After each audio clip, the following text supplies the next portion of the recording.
Organisasi apapun yang dibentuk untuk memberantas korupsi tidak akan pernah mampu. Sekarang polisi ada bidang korupsi, nggak bakal mampu. Nggak bakal mampu. Korupsi itu bukan cuma persoalan audit. Anda sudah hitung berapa koruptor yang sudah ditangkap? Hei, para koruptor, ada yang merasa pernah mencuri dari rakyat? Kalau kau kembalikan punya kau curi,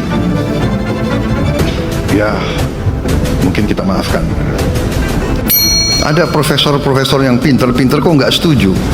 Mungkin pinter otaknya, tapi hatinya tidak.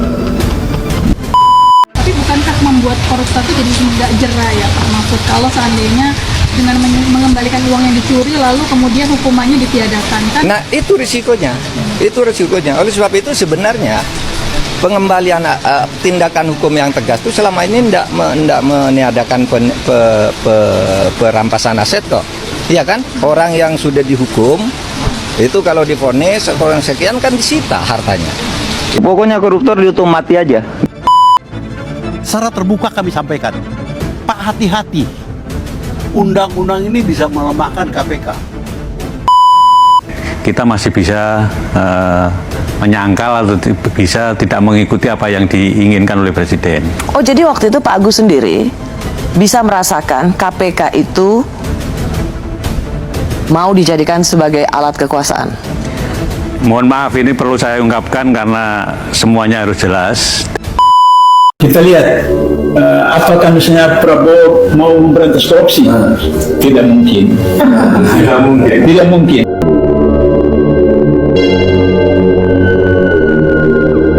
Organisasi apapun yang dibentuk untuk memberantas korupsi tidak akan pernah mampu. Sekarang polisi ada bidang korupsi, nggak bakal mampu. Nggak bakal mampu. Korupsi itu bukan cuma persoalan audit. Audit itu kerjanya cuma ngeluruskan, ini sesuai dengan aturan. Korupsinya bukan di sono. Korupsi di sini nih. Korupsinya itu adanya di under table money. Ada di side streaming. Ada di kickback tuh kalau istilah main bola tuh. Ada side streaming, ada tendangan pisang. Tidak akan pernah berhasil. KPK sekarang pimpinan baru nggak bakal berhasil. Tidak bakal berhasil. Ini mantan ketua KPK yang ngomong. Saya bertanggung jawab. KPK yang sekarang pun yang baru dipilih kemarin, Dewas tentunya, tidak akan pernah berhasil. Ayo, siapa mau melanjutkan pertanyaan ini?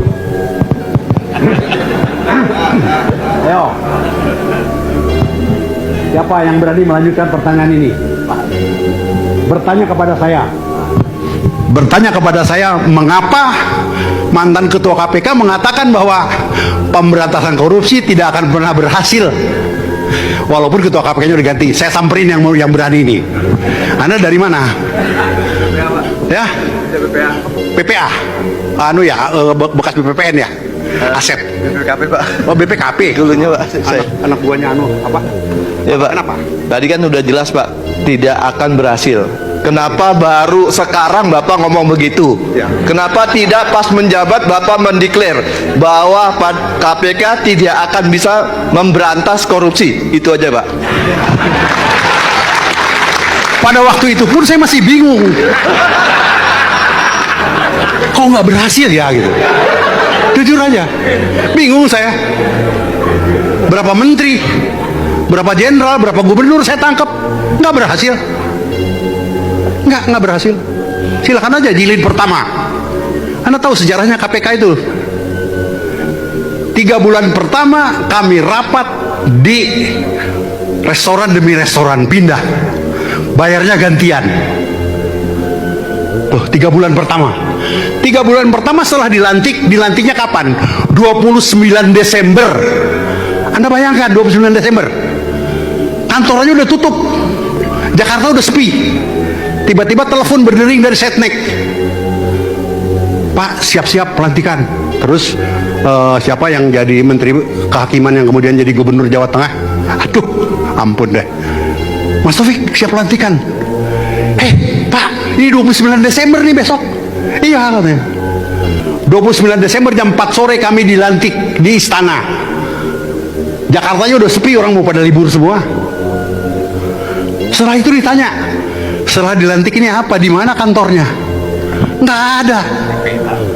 Akhirnya kita berlima, saya Taufik Ruki, Eri Diana Harja Pemekas, mantan Dirut Timah, Tumpak Hatorangan Pangabean, Ajati Kalimantan Barat kalau nggak salah, Amin Sunaryadi, auditor di BPKP, dan Sahrudin Rasul, juga auditor di BPKP. Rapat itu pindah-pindah. Kumpul di sana, ayo. Hampir 3 bulan. Sampai akhirnya kami dapat pinjaman gedung di Seknek, bekas Kementerian Kelautan. Itu Kementerian Kelautan waktu itu Pak Sarwono Kusumaatmaja. Kemudian kosong 2 lantai, lantai 1, lantai 2 diserahkan.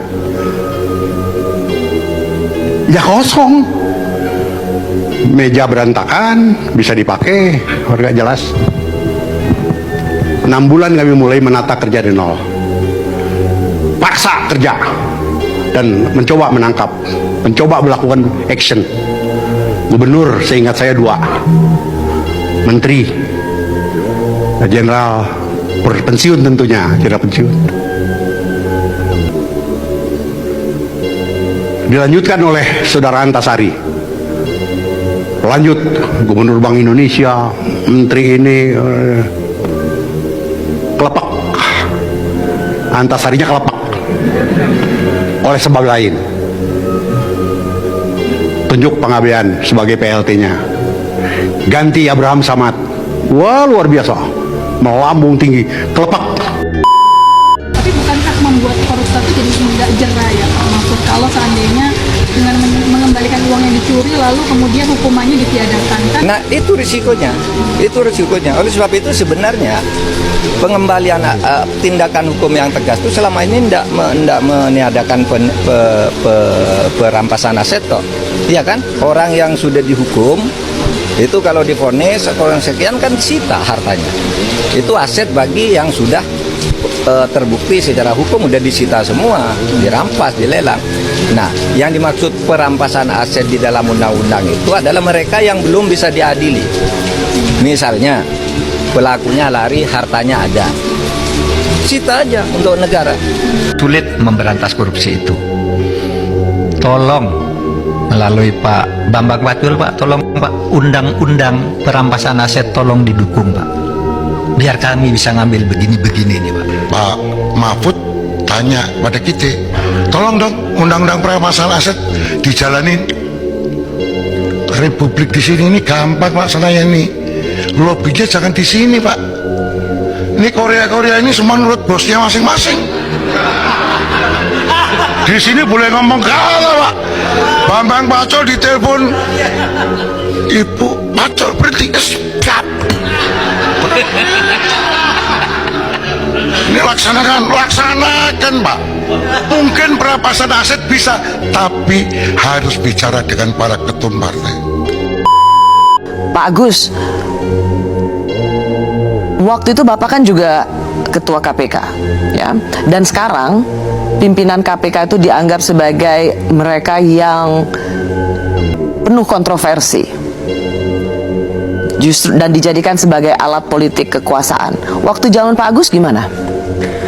Waktu zaman saya yang mencoba mau dijadikan alat kekuasaan, tapi karena waktu itu masih independen, masih tidak di bawah presiden, kita masih bisa menyangkal atau bisa tidak mengikuti apa yang diinginkan oleh presiden. Oh, jadi waktu itu Pak Agus sendiri bisa merasakan KPK itu mau dijadikan sebagai alat kekuasaan? Mohon maaf, ini perlu saya ungkapkan karena semuanya harus jelas, dan saya pikir baru sekali ini saya mengungkapkannya di media yang kemudian ditonton orang banyak. Bicara kepada beberapa teman sudah, tapi kepada media seperti ini belum. Mohon maaf, kenapa saya kemudian tadi di depan juga menyoroti tone of the top keinginan Pak Jokowi itu kemudian perlu juga menjadi perhatian kita. Saya terus terang pada waktu kasus IKTP, saya dipanggil sendirian oleh Presiden. Presiden pada waktu ditemani oleh Pak Pratikno. Jadi saya heran, biasanya memanggil itu berlima, ini kok sendirian. Dan dipanggilnya juga bukan lewat ruang wartawan, tapi lewat masjid kecil itu. Jadi dijemput dari sana. Nah itu di sana, begitu saya masuk, Presiden sudah marah. Presiden sudah marah, menginginkan, karena baru saya masuk itu, beliau sudah teriak, hentikan. Kan saya heran, hentikan, yang dihentikan apanya gitu kan. Setelah saya duduk, ternyata saya baru tahu kalau yang suruh hentikan itu adalah kasusnya Pak Setnov. Ketua DPR waktu itu? Ya, Ketua DPR pada waktu itu mempunyai kasus IKTP, supaya tidak diteruskan. Nah, sprindik itu kan sudah saya keluarin 3 minggu yang lalu dari Presiden bicara itu. Sprindik itu tidak mungkin, karena KPK tidak punya SP3, tidak mungkin saya berhentikan, saya batalkan. Ya. Kemudian karena tugas di KPK itu seperti itu, makanya ya kemudian tidak saya perhatikan, saya jalan terus, Tapi akhirnya kan dilakukan revisi undang-undang, nanti kan intinya revisi undang-undang itu kan SP3 menjadi ada, kemudian di bawah Presiden, karena apa pada waktu itu mungkin Presiden merasa bahwa ini Ketua KPK diperintah Presiden kok nggak mau, apa mungkin begitu, kemudian itu gelagat awalnya ya? Ya, nah, jadi jadinya kan revisi undang-undang KPK itu, dan sebelum revisi undang-undang KPK itu Anda kemudian juga perlu pahami, buzzer itu kemudian kan bukan main kan. KPK sarang Taliban, KPK. Jadi sehingga civil society pada waktu itu yang membela revisi undang-undang KPK itu sangat-sangat sedikit. Teman-teman saya seperti Pak Imam Prasojo itu nggak datang tuh kalau waktu itu, karena tidak sebanyak waktu membela cicak buaya. Sebenarnya pada waktu cicak buaya, karena merasa ini KPK sudah seperti Taliban, seolah-olah omongannya buzzer itu betul gitu. Jadi revisi undang-undang KPK kemudian terjadi. Anda kemudian melihat di periode kedua ini kan yang namanya Corruption Perception Index itu kan turun terus-menerus. Itu menjadi gambaran kita, karena itu yang menilai adalah 9 lembaga internasional. Pak Agus, kalau saya ingin kembali, jadi ini sebuah kesaksian ya, dan fakta yang Pak Agus alami bahwa Bapak dipanggil oleh Presiden untuk menghentikan kasus IKTP yang mentersangkakan Setia Novanto waktu itu menjadi Ketua DPR. Bapak bersaksi itu ya? Saya bersaksi. Saya bersaksi, dan itu memang terjadi yang sesungguhnya saya alami sendiri. Saya awalnya tidak cerita kepada komisioner yang lain, tapi setelah beberapa lama itu kemudian saya cerita. Apa yang Bapak jawab ke Pak Presiden ketika Bapak Presiden mengatakan hentikan soal IKTP ini? Saya bicara apa adanya aja, bahwa sprindik sudah saya keluarkan 3 minggu yang lalu, di KPK itu nggak ada SP3. Nggak mungkin saya memberhentikan itu. Yang Anda tangkap Pak Agus, yang ingin dihentikan Presiden itu adalah jangan sampai mentersangkakan Setia Novanto yang waktu itu menjadi Ketua DPR. Karena Presiden waktu itu juga nanya kepada Pak Menseknek, Pak Salasek, sprindik itu apa toh gitu. jadi itu kejadiannya pada waktu itu.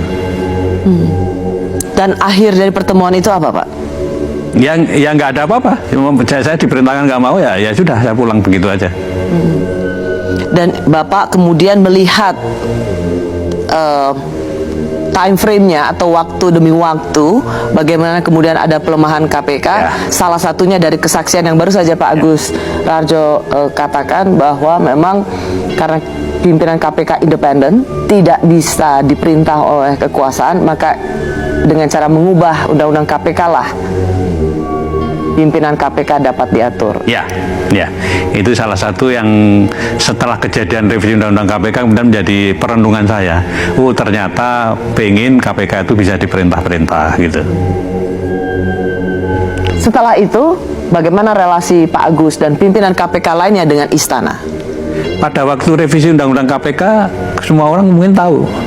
Pengen ketemu nggak diizinkan, bahkan bukan hanya ketemu presiden, ketemu Menteri Kumham saja tidak diizinkan. Pimpinan KPK waktu itu.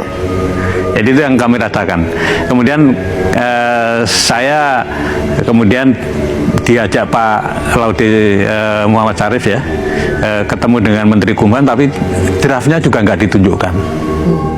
Jadi sampai terakhir tuh kami nggak tahu sebetulnya yang direvisi ini apa, itu kita nggak tahu.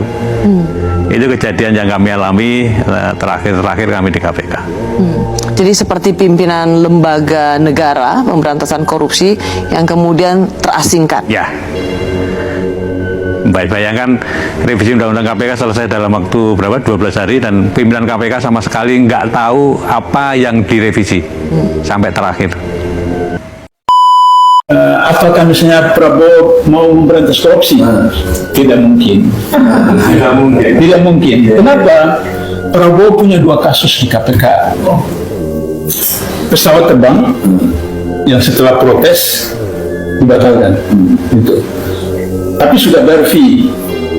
Ya. Yang itu yang pesawat tua itu. Ya, itu. Kata komisi. Anak buah Prabowo bahwa itu dibayar dengan uang pribadi, sehingga tidak ada menimbulkan uang negara.